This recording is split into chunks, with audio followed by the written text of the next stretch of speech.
Good morning. Um, Happy Wednesday, day before Thanksgiving. Um, Good morning, Deb. Thank you. I hope you have an enjoyable Thanksgiving as well. Um, my husband is cooking. My husband usually cooks Thanksgiving most of the time. He's kind of in charge of that,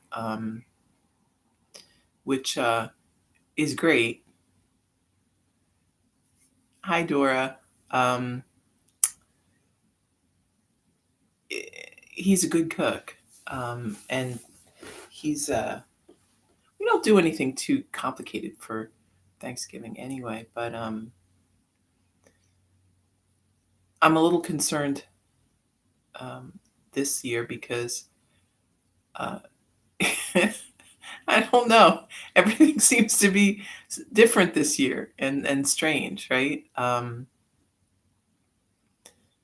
So he was trying to make chili last night, and we have this Instant Pot, which is this electric pressure cooker, which is really great for, you know, I highly recommend one if you don't have one. It's a really great way to cook um, dried things like beans. You don't have to pre-soak them. You can just kind of follow the directions and cook them right away. Um, Also, anything, inexpensive types of meat that really need to be cooked a lot that you might do in a crock pot or something, you can do in the pressure cooker in a very short period of time. Um, I don't know if you've used pressure cookers.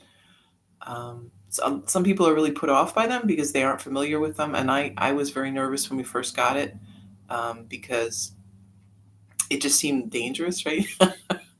But it's pretty safe. There's a lot of safety features, let's say, in it, and I've come to really depend on it. So he was trying to use it for chili yesterday, and I don't know, like everything everything was going wrong. It wasn't sealing right.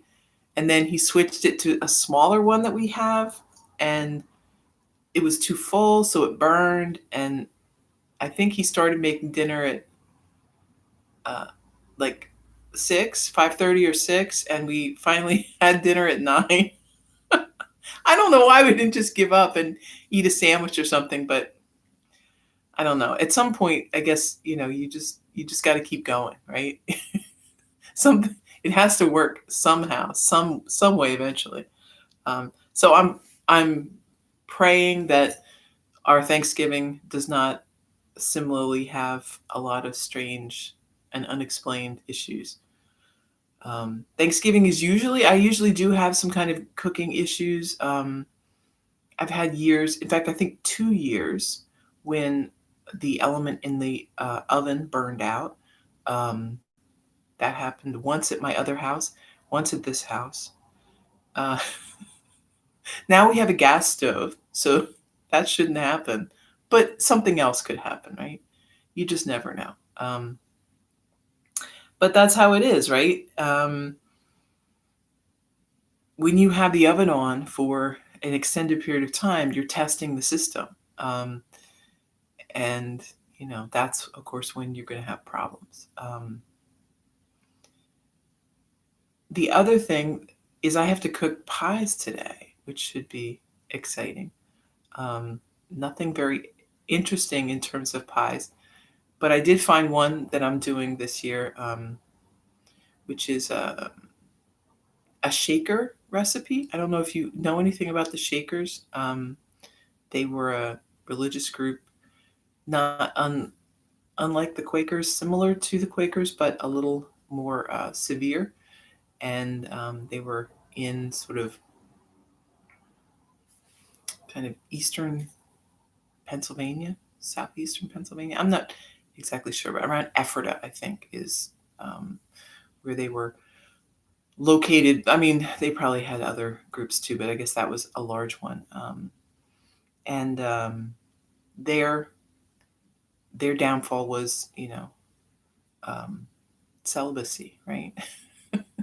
So I was talking about this with my daughter, and I was telling her that celibacy was one of their one of their rules, and of course that meant you had to keep getting more converts because you didn't have any families that grew up in.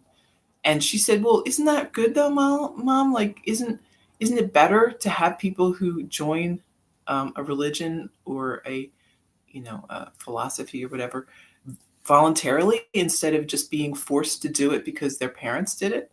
And I thought, well, that's true. That is kind of a good thing.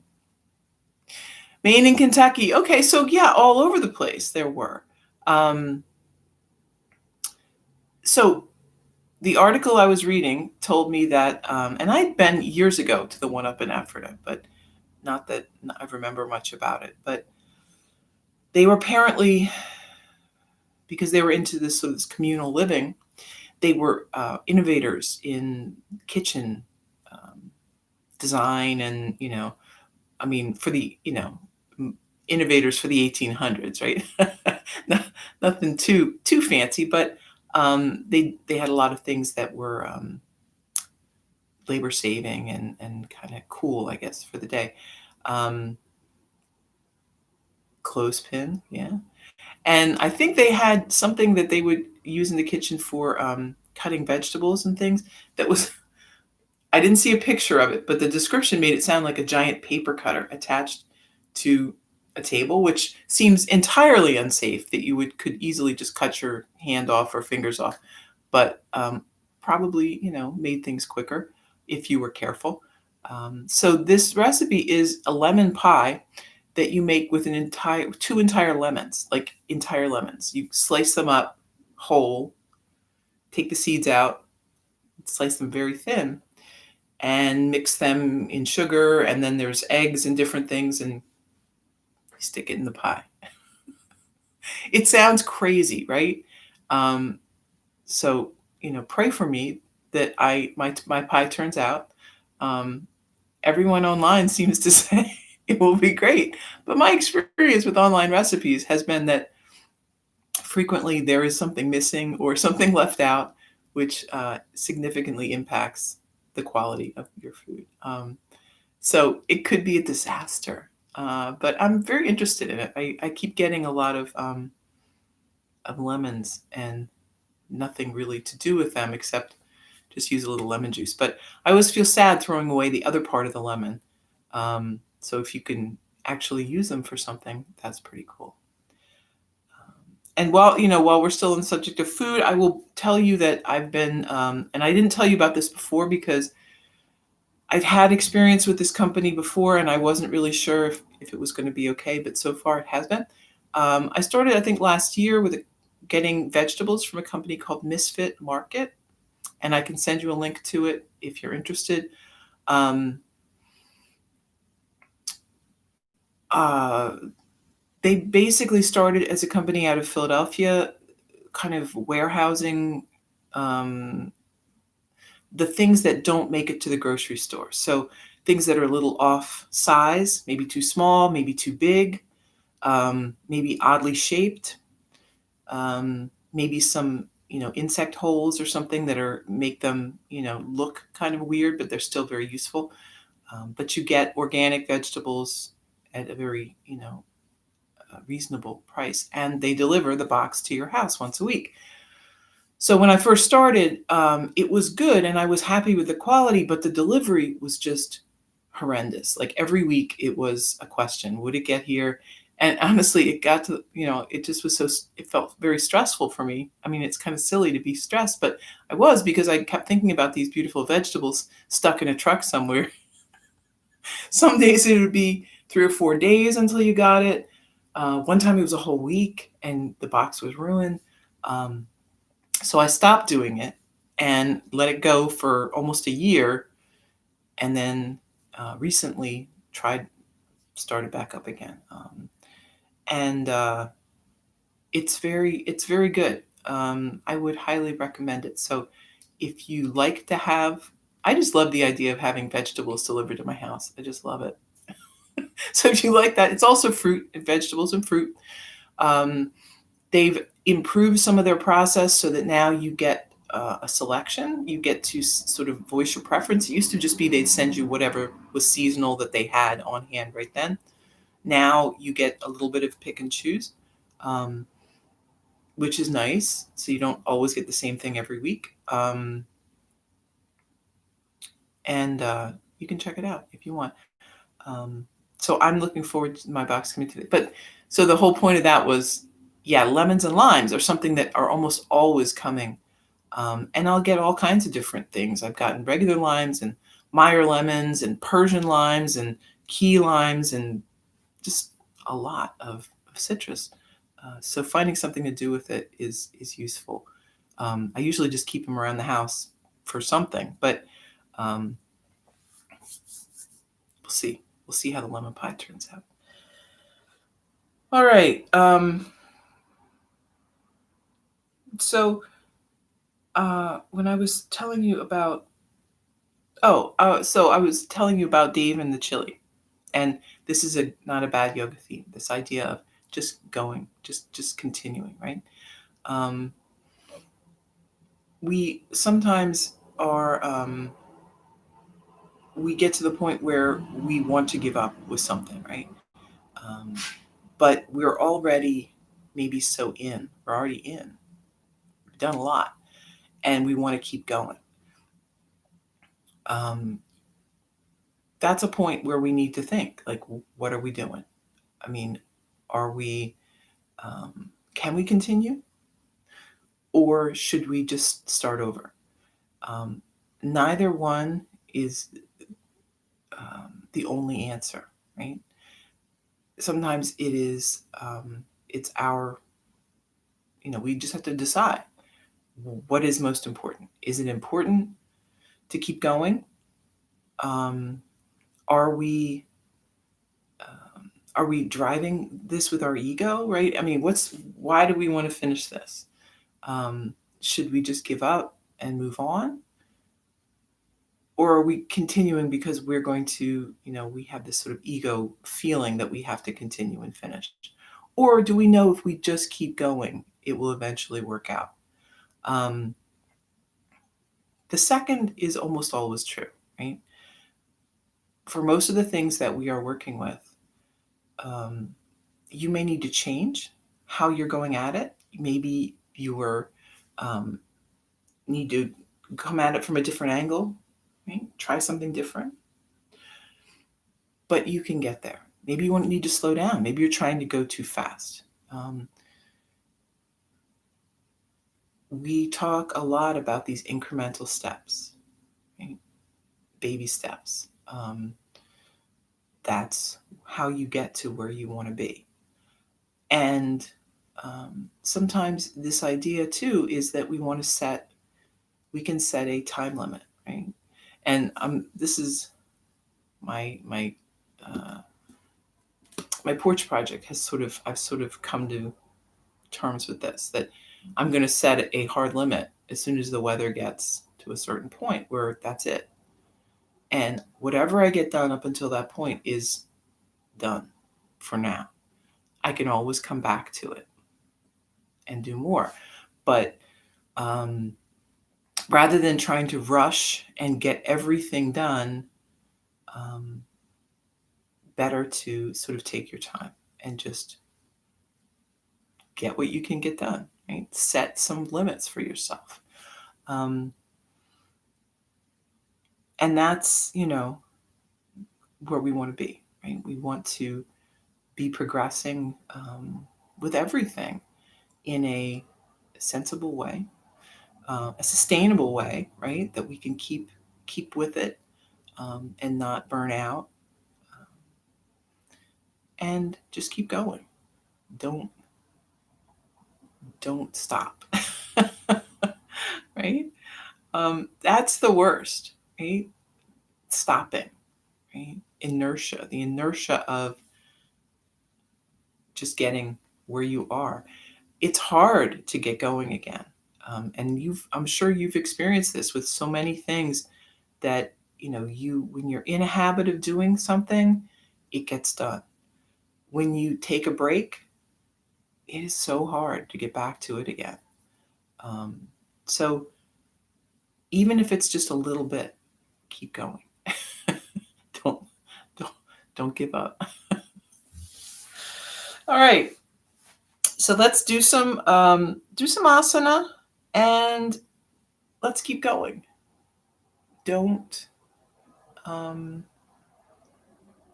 set yourself, a goal maybe, um, and don't try to exceed that. Try to stay within your boundaries and see how that goes. All right. Oh shoot, I want to do. Okay, we're gonna do that tomorrow. So tomorrow um, is Thanksgiving. So we're gonna. No, no, we'll do a regular practice. But I wanted to talk. We didn't really talk about it today, and that's fine. Tomorrow's a good day for it. I'm going to do a little pranayama, kind of a relaxing pranayama, and we'll talk a little bit about the vagus nerve and what that does for you, getting that relaxed or moving, and that'll be good for Thanksgiving. Also, yeah, we have to talk about gratitude too. We'll do that too. We'll do everything. So tune in tomorrow if you're around.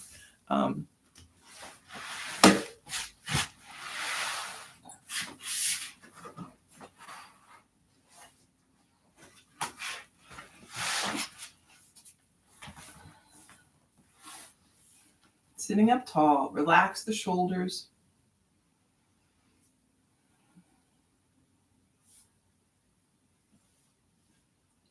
Deep breath in and then hang the head down.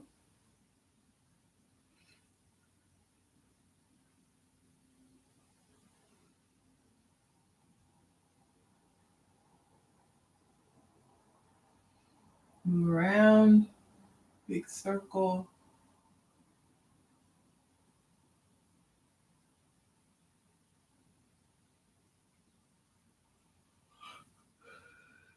Moving one way and then the other.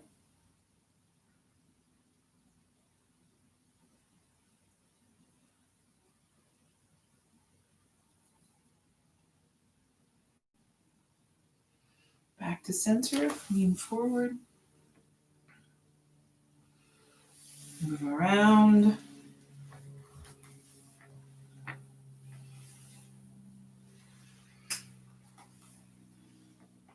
One direction and then the other.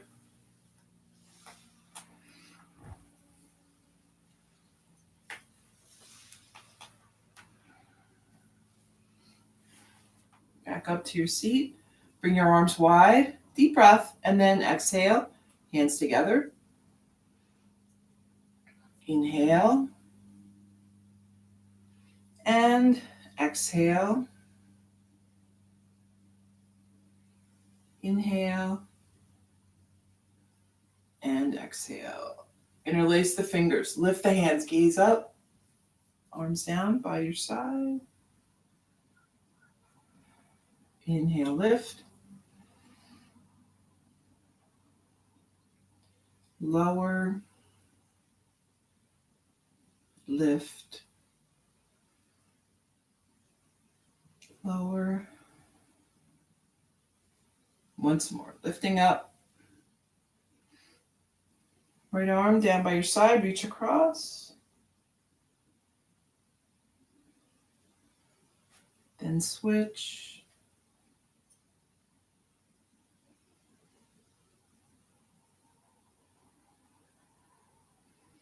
Back up. Lift the shoulders, roll back. And forward.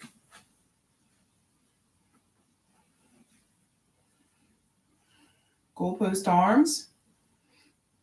Deep breath. And then on the exhale, we're twisting to the right with the shoulders.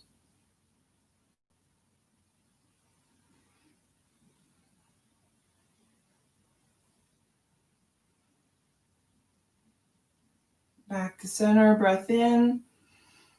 Moving left.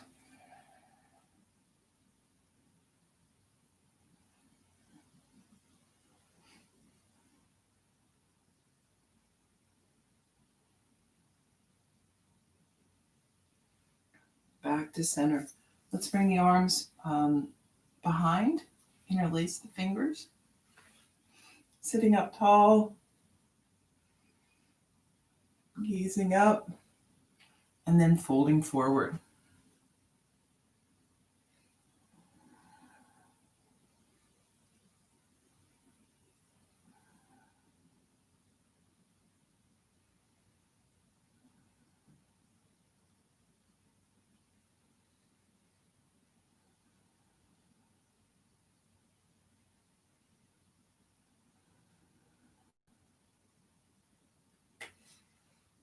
Back up, tabletop.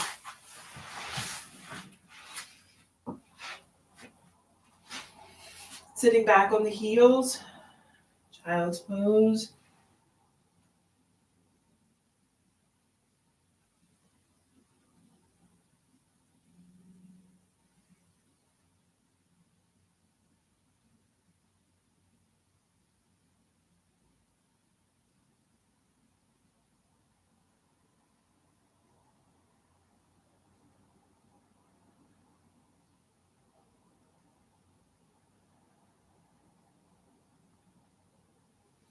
And then moving back up,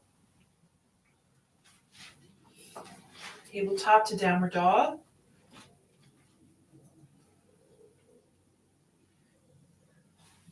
Walking it out a little.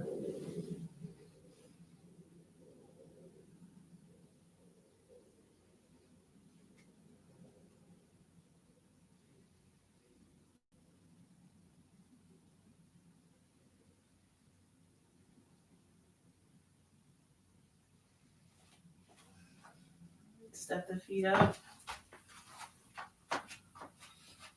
You're in a fold.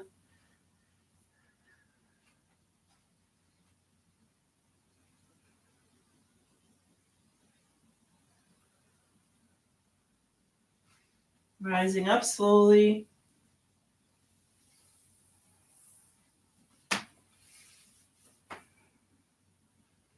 Standing tall. Breath in and breath out. Inhale, lift. Exhale, fold.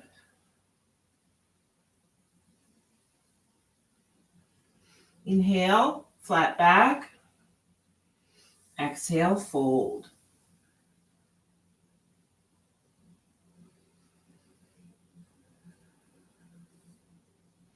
Lifting, arms high. Back to mountain. Breath in and out. Inhale, lift. Exhale, fold. Inhale, flat back.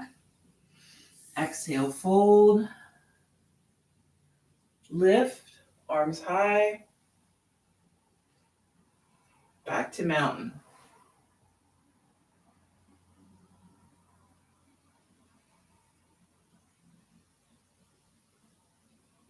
Inhale, lift. Exhale, fold. Inhale, flat back. And fold. Then lift the arms high. And we're back to mountain.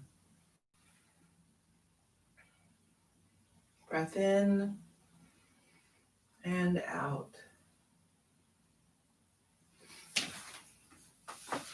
Stepping out to the side. So we're facing the side of the mat. Hands at the waist or the hips. Take a deep breath and then hinging from the hips. We're just leaning forward. Fold. You can release the hands down.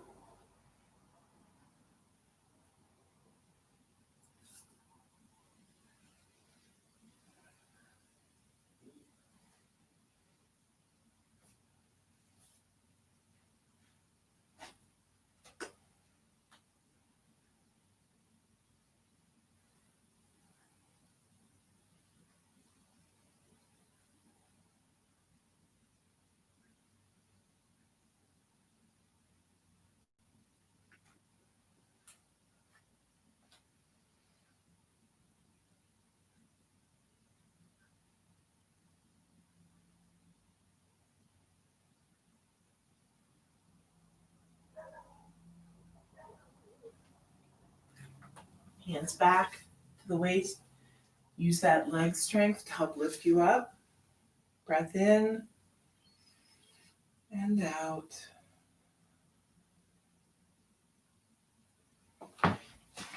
Let's turn here. So we're facing the front again. Right leg is out, left leg behind. Interlace the fingers. Squeeze back the shoulders. Take a breath and then fold forward.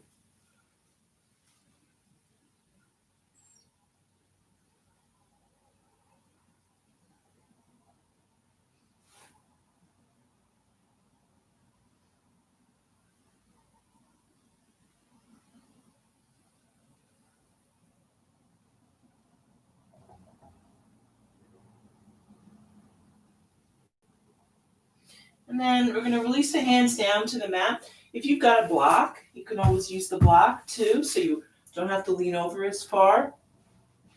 We're shifting the weight into the right side and then lifting up that left leg.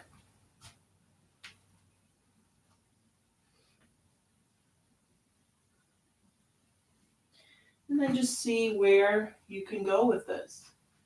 Maybe it's lifting a lot, maybe not that much. It's your choice.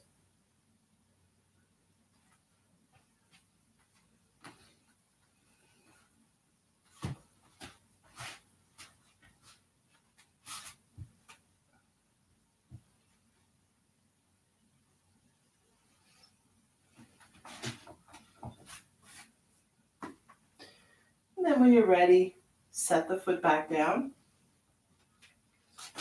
Let's be in a fold for a few breaths.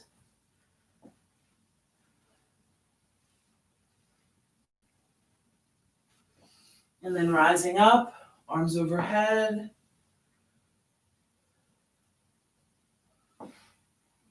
Back to mountain. Breath in and out.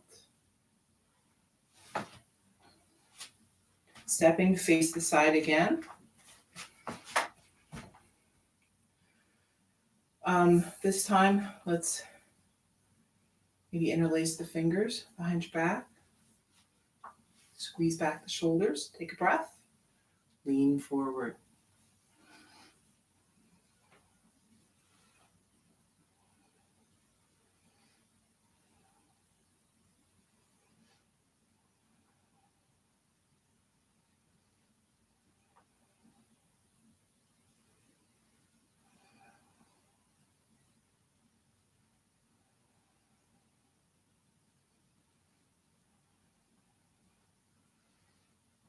Rising up.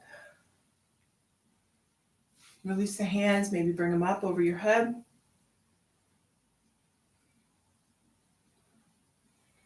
And then back down. Let's step the feet in, shoulder width or so. Breath in, bend the knees, lowering down.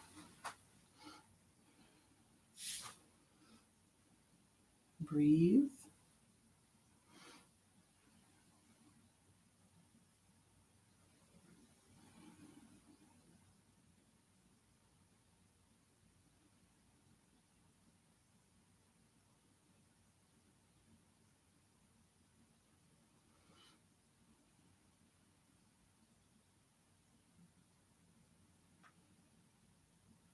Coming back up. Maybe.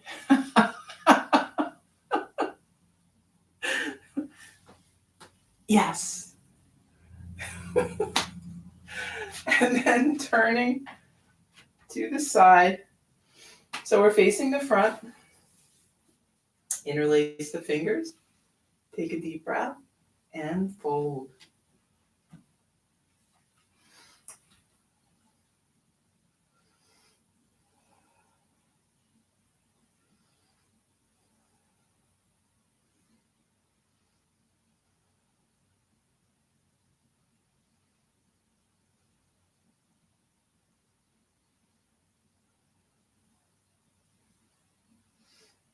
And then release the hands down.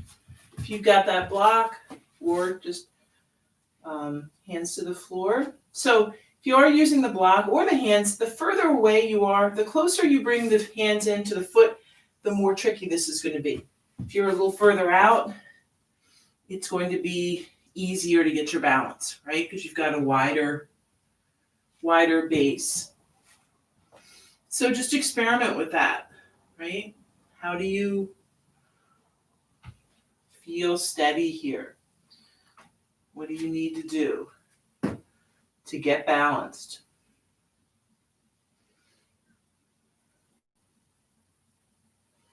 And then set the foot down. Back foot meets the front. Let's be in a fold for a couple of breaths. Then rising up, arms overhead, back to mountain. Breath in, breath out.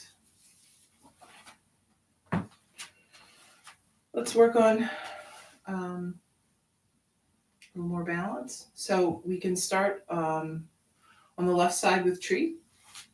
So doing something with that right foot,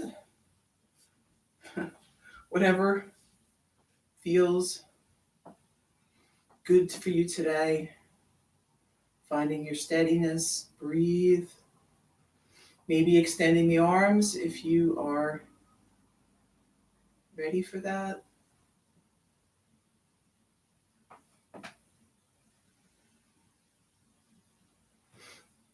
And then set the foot down. We'll switch sides. Same thing. Whatever works on this side.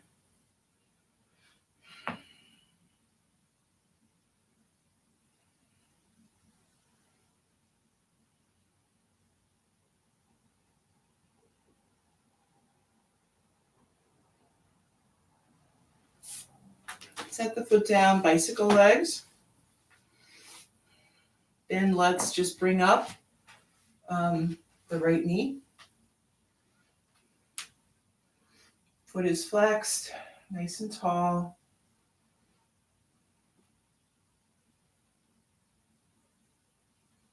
If you want, you can always, grab a hold of the toe and extend, or just grab a hold of the toe and draw that in close to the body. Whatever, step or stage that you're at with this is good. Switch your legs. So now we're standing on the right, left is lifted.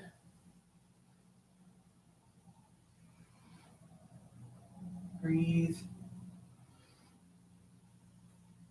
And again, whatever you did on the one side, we'll do on the other as well.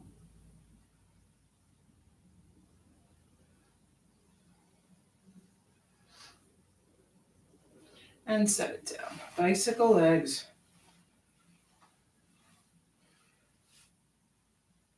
And then let's just come up to the top of the mat. Arms overhead. Deep breath. And then fold on the exhale. Inhale, flat back. Exhale, step back, downward dog. Inhale, moving forward to high plank. And then lower down.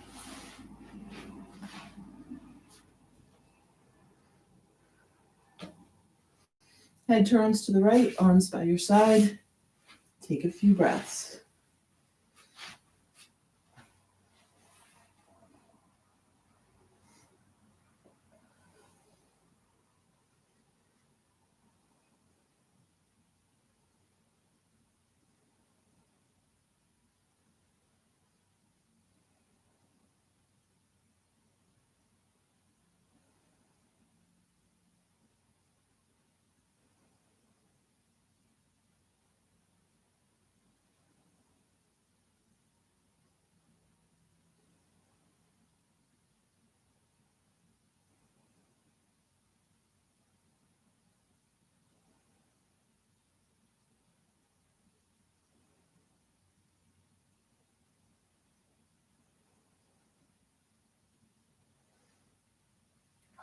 Bring your head back to center. Leave the arms by your side. Just flip the palms. We're going to start lifting up the head and chest, the arms and the legs.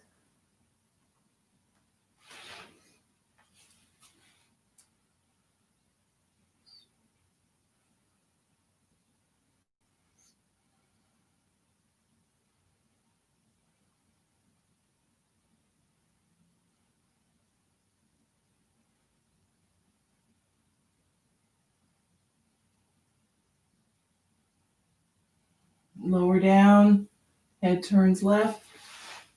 Relax.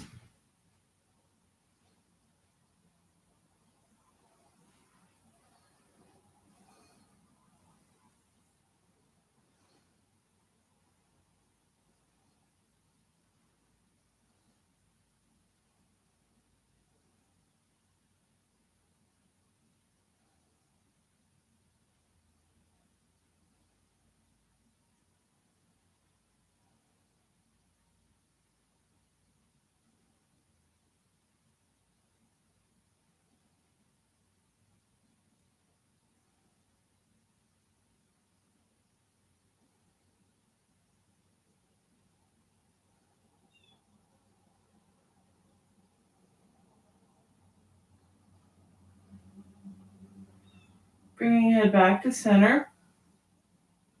Let's set up for Sphinx. So, arms in front, resting on the forearms, elbows right under the shoulders. Palms rest down on the mat, legs a little wide. And then we're going to press down with the hands and the arms, squeeze the shoulders back, steady gaze forward.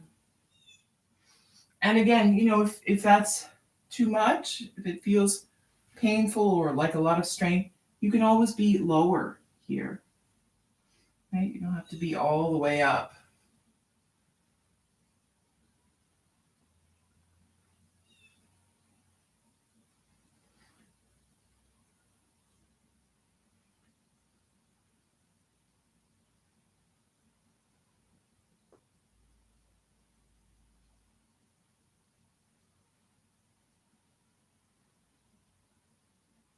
And, if you're feeling super ambitious, you can always come up further to seal, right? Maybe even just for a few breaths. But, don't do it if you don't want to. And then we're just going to all come on down. Rest the head on the hands or the forehead or the chin, rather. Relax.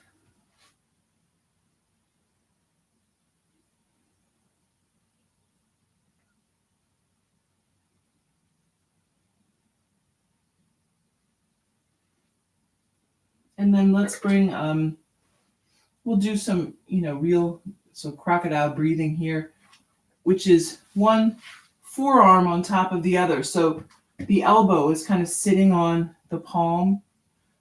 Well, not the palm, the back of the hand, right? And then your forehead is going to rest here, but just the very, very top part of the forehead, not down by the eyebrows, but up near the top. If you have the arms very close, right, you're pulling the shoulders back, then you're going to feel kind of constricted here. We're trying to extend so that, and you can tell that if the top of your head just touches your arms, then you've probably extended enough. And if not, try bringing those arms out a little bit more.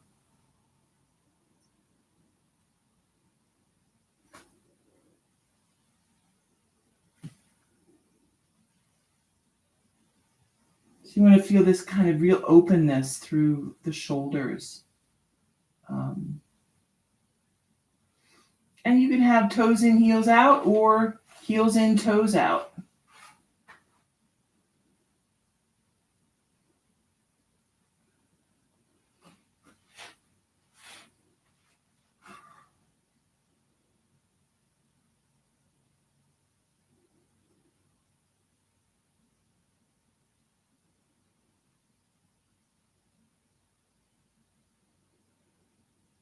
As you're breathing, feel the compression in the front part of the body.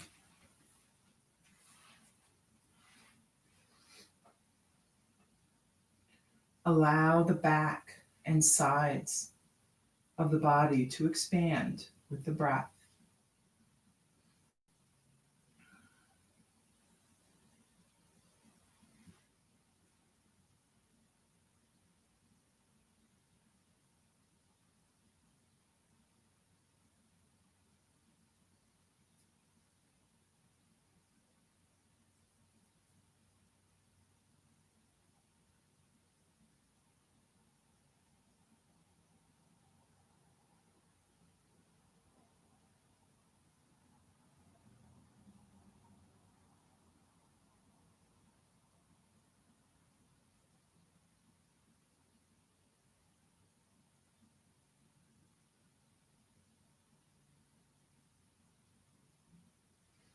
And then let's start making our way back up. We're going to bring the hands about chest height. And if you want, you can lift up here to upward dog, right? If things feel, flexible enough. Or you could just come up to cobra if that's too much.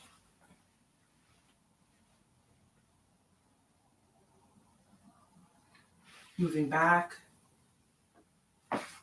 to child's pose.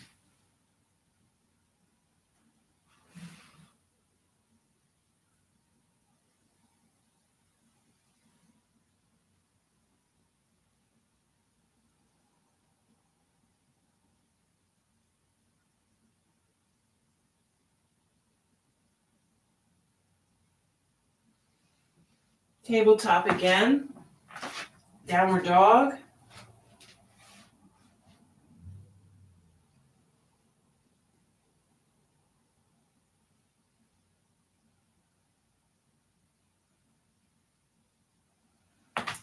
And walk it up a little down to a seat. Soles of the feet together. Take a deep breath. And fold.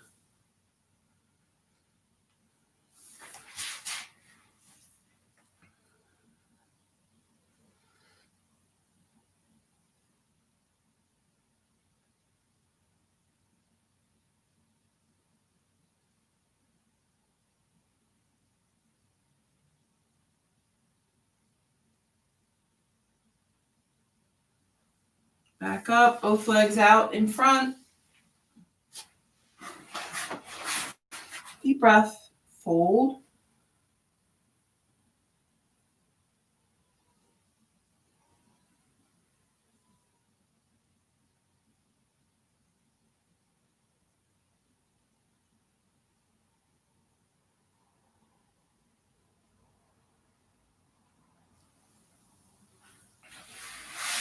And the right knee, hug it in, sitting up tall, and then lowering it out to the side.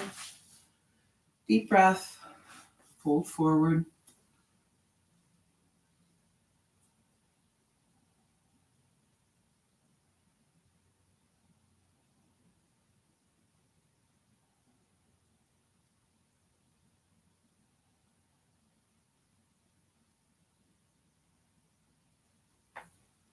Moving back up. Switch your legs around. Deep breath. And then lowering. Take a breath in. And then fold forward.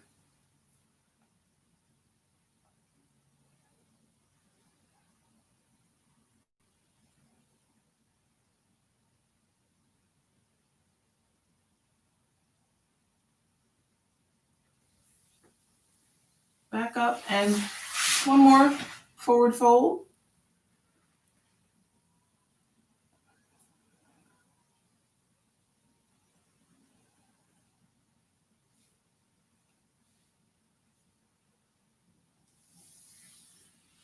Bend the knees, soles of the feet to the mat. Lowering down. Get comfortable here.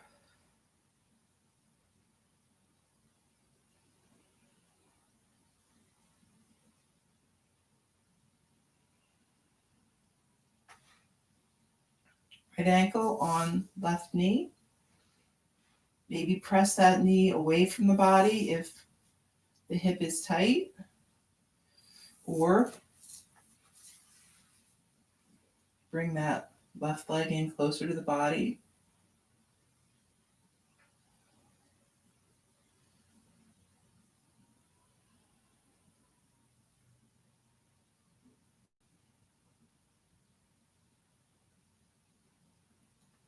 Set your foot down. We're going to leave that right ankle on top of the left knee.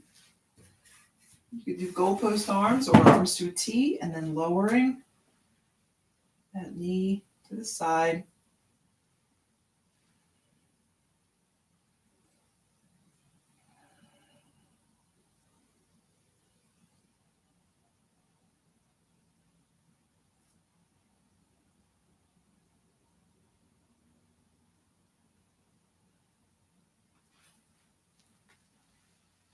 Coming back up, switch.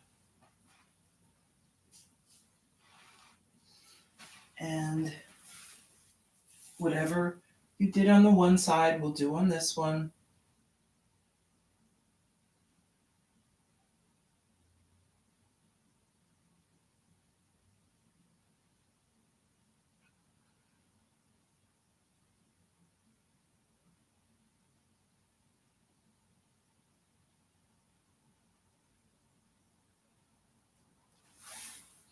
Set the right foot down, keep that left ankle on the knee, and then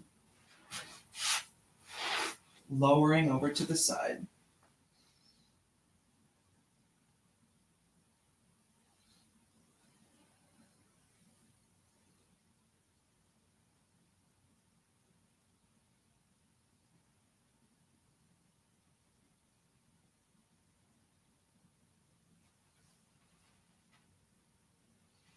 Back to center.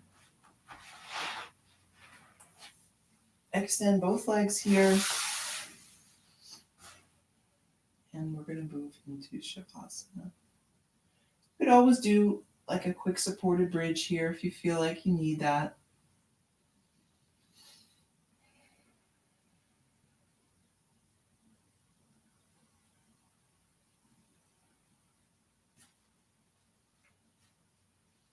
And then moving into your Shavasana. So practicing over time, you get to know something about what these poses do for our body and how they can help. Right? So I know supported bridge is really good if I feel like my pelvis is kind of out of alignment, and I will do it from time to time. But even as you're, moving through your practice, you may find that there are things that you want to do or add that feel more helpful. Right? I can't. There's no way for me to know for sure what it is that you need today. You are the one that will know that.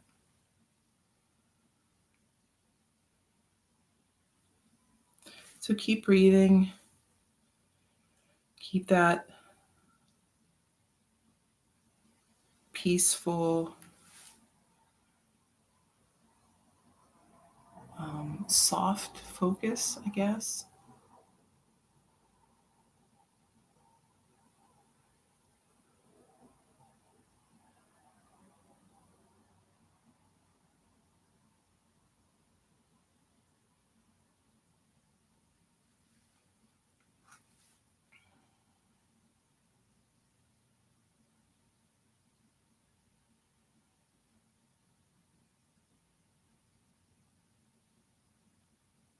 Keeping your attention right here, right now.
When you're ready, moving a little, fingers and toes, hands and feet. And then making your way up to a seat, hands together for a deep breath in and out. Thank you for taking time today for yoga and for sharing that with me.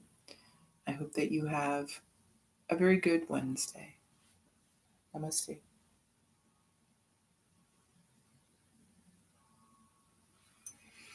Okay, meditation.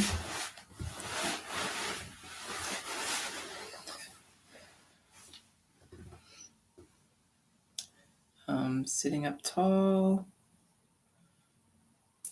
relaxed breath, keeping that relaxed state of mind. Close the eyes and breathe.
So coming back, opening your eyes, breath in and out. Okay, there you go. Go in peace. Find a peaceful rest of your day. Peaceful start is a good place to start. So I will be back tomorrow. If you're around and not cooking yet, we'll be doing some yoga. Okay, enjoy your day.